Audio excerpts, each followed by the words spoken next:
Tumsifu Yesu Kristo.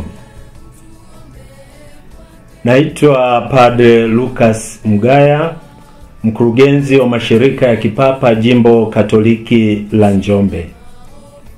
Waheshimiwa maparoko Jimbo Katoliki la Njombe, waheshimiwa mapadre wasimamizi wa parokia teule, yahusu Dominika ya Misioni na watoto kusali rozari pamoja na watoto wenzao duniani mnamo tarehe 18 ya mwezi wa 10 2025.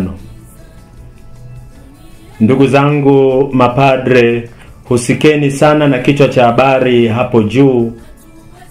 Naomba kwa kuwatumia makatekista na walezi wa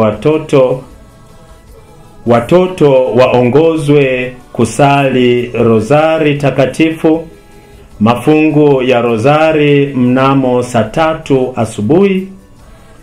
Muda huu watoto wa majimbo yote Tanzania watakuwa wanasali rozari kwa nia ya kuombea amani duniani.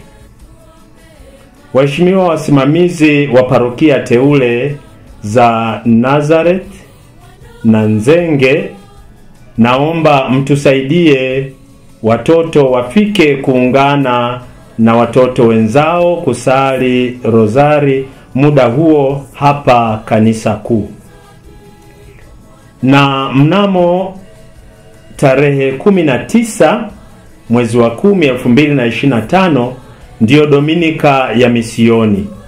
Ujumbe wa Dominika ya Misioni mwaka huu ni wamisionari wa matumaini kwa watu wote. Wamisionari wa matumaini kwa watu wote.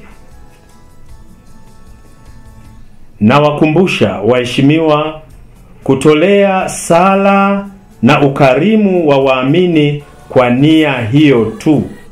Na ukarimu huo naomba ufike mara jimboni ili kuepuka matumizi nje ya utaratibu huu wa kanisa.